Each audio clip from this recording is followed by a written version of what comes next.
इस वीडियो के अंदर मैं इंट्रोवर्ट और एक्सट्रोवर्ट शब्दों का इस्तेमाल सिर्फ इसलिए करूंगा ताकि आपको इस वीडियो में होने वाली बातें समझ में आ पाएँ, क्योंकि यह शब्द बहुत ज़्यादा इस्तेमाल में है और आप इन शब्दों को जानते भी हैं और इसके सहारे से आप इस वीडियो को समझ पाएंगे। पर मेरे हिसाब से यह दोनों शब्द होने ही नहीं चाहिए, क्योंकि किसी इंसान को बस इन शब्दों में डिफ़ाइन करना सही बात नहीं है। आपको नहीं लगता कि किसी एक इंसान की एक क्वालिटी की वजह से उसकी पूरी लाइफ को डिफ़ाइन करना एक गलत बात है? या आप इस स्टेटमेंट से सहमत हैं?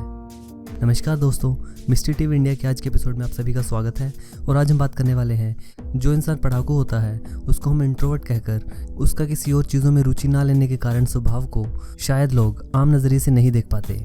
जैसे स्कूल में जाने वाले एक बच्चे को पूरी लाइफ के लिए एक इंट्रोवर्ट का ठप्पा लगाकर यह कह दिया जाता है कि यह सारा दिन किताबों में ही खोया रहता है, इसको बाहर की दुनिया के बारे में क्या ही पता होगा।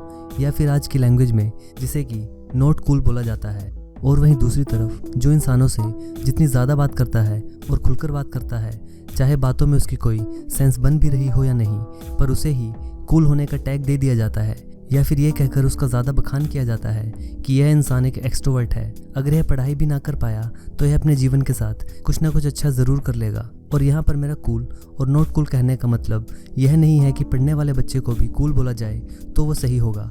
मेरे कहने का मतलब है कि इन दो शब्दों की कोई ज़रूरत ही नहीं है, क्योंकि इंसान को इस तरह से डिवाइड करने की कोई आवश्यकता नहीं है। और इस बेसिस पर तो बिल्कुल भी नहीं कि वो किससे कितनी बात करते हैं या कितने कॉन्फिडेंस में बात करते हैं। दोनों की लाइफ एक अलग फेज़ में है, तो जिसके कारण उन दोनों को कंपेयर करने का कोई मतलब ही नहीं बनता। और शायद इसी कंपैरिजन के कारण लाइफ में कहीं ना कहीं वो लोग बुली भी किए जाते हैं। जो लोग यहाँ पर मिस कर जाते हैं वो यह बात है कि उनकी लाइफ के सामने इतने बड़े बड़े एग्जाम्पल्स पड़े हैं जिन पर शायद वो लोग ध्यान भी नहीं देते, और शायद जिस पर आपने भी नहीं दिया होगा। चलिए उन्हीं की बात करते हैं। अगर मैं आपसे पूछूं कि आप सचिन तेंदुलकर को इंट्रोवर्ट मानेंगे या एक्सट्रोवर्ट, शायद उन्हें एक एक्सट्रोवर्ट बोलेंगे, क्योंकि एक तो वो स्पोर्ट्समैन हैं और जब उन्हें कोई मैच अवार्ड मिलता है तो वो कितने कॉन्फिडेंस में बात करते हैं और रिप्लाई करते हैं। पर यह सब जज करते वक्त आप शायद इस बात पर ध्यान देना भूल गए होंगे कि जब वो बैटिंग कर रहे होते हैं और कोई बॉलर उन्हें उकसाता है तो वो कभी भी बॉलर को एग्रेशन से जवाब नहीं देते। वो हमेशा अपनी आंखें बॉलर से हटाकर कहीं और ध्यान देने लगते हैं। अब इस क्वालिटी को जज करके आप उन्हें क्या बोलेंगे? शायद इंट्रोवर्ट। और यह जजमेंट आपकी सही भी होगी। पर अब सभी लोग जो उस पढ़ाकू बच्चे को नॉट कूल बोलते हैं, सचिन को नॉट कूल नहीं बोल सकते, क्योंकि वो सचिन तेंदुलकर है। तो इसीलिए किसी इंसान की एक क्वालिटी के ऊपर उसे पूरी तरह से जज करके कुछ भी रिजल्ट निकाल देना एक काफ़ी गलत नज़रिया है जीवन में, जिसे कि चेंज करने की ज़रूरत है।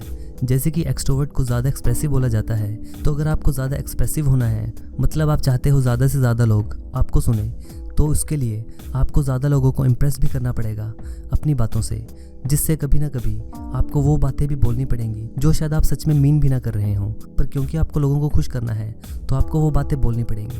और जिसका नेगेटिव इफेक्ट मेरे हिसाब से एक ये हो सकता है कि मान लीजिए जो आप चीज़ बोलना नहीं चाह रहे हैं पर आपको वो बोलनी पड़ रही है, तो अपनी इन बातों को जब आप खुद जज करेंगे तो शायद आप में कहीं ना कहीं खुशी कम होगी, क्योंकि आपको ना चाहते हुए भी वह सब बोलना पड़ा है जिससे कि लोग खुश हों, पर जो कि आपका बोलने का सच में मन नहीं था।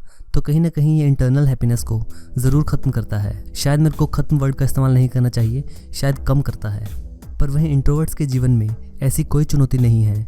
उन्हें किसी को इम्प्रेस करने के लिए नहीं कुछ करना, क्योंकि उन्हें ज़्यादा एक्सप्रेसिव नहीं बोला जाता।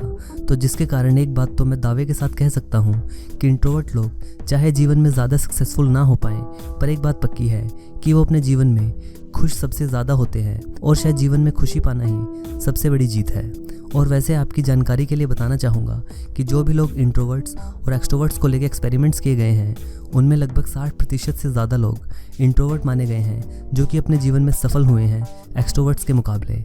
आपने शायद उन पढ़ाकू बच्चों को उन लोगों के साथ नहीं देखा होगा जो लोग उन्हीं जैसी सेम चॉइसेस रखते हैं।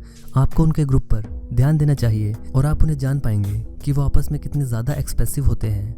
और आप अपने आप को उनके बीच अगर बिठा कर देखेंगे तो शायद आप भी एलियनेटेड फील करें। इस चीज़ का उदाहरण मैं आपको अपने जीवन में से भी दे सकता हूँ। हमारे इंजीनियरिंग कॉलेज में क्लास में एक लड़का हिमांशु था, जो कि हमेशा पढ़ाई में लगा रहता था। वो एग्ज़ाम्स के दिनों में खाना भी कम खाया करता था ताकि वो ज़्यादा देर तक पढ़ सके, और उसका पढ़ना भी बेफिजूल नहीं था, क्योंकि उसने हर सेमेस्टर में टॉप भी किया था। पर वो सारी क्लास के लिए इंट्रोवर्ट था, काफ़ी रिजर्व नेचर का था। पर इस बात का दूसरा पहलू मैं आपको बताता हूँ। जब हमारी क्लास चलती थी और जब कोई टीचर कोई बोर्ड पर गलत इक्वेशन लिख देते थे तो वही सबसे पहला स्टूडेंट होता था जो उस इक्वेशन को ठीक करवाता था। और फिर टीचर और हिमांशु के बीच जो बहस चलती थी वह हमारी सारी क्लास सिर्फ देख रही होती थी, उसमें पार्टिसिपेट नहीं कर पाती थी। सारी क्लास बस टीचर और हिमांशु को ही सुन रही होती थी। तो इस कंडीशन में आपको नहीं लगता कि हमारी सारी क्लास एक इंट्रोवर्ट के रूप में थी और वही हिमांशु और टीचर एक एक्सट्रोवर्ट के रूप में थे? तो मेरे हिसाब से इंट्रोवर्ट और एक्सट्रोवर्ट जैसी कोई चीज़ है नहीं, यह हमने अपने आप दिमाग में बना रखा है अपने आप को कुछ चीज़ों से बचाने के लिए। तो मेरी इस बात पर ध्यान दीजिए और ज़्यादा पढ़ने वाले बच्चों को इंट्रोवर्ट कहकर अपने दिमाग को अच्छा फील कराना बंद कीजिए। धन्यवाद।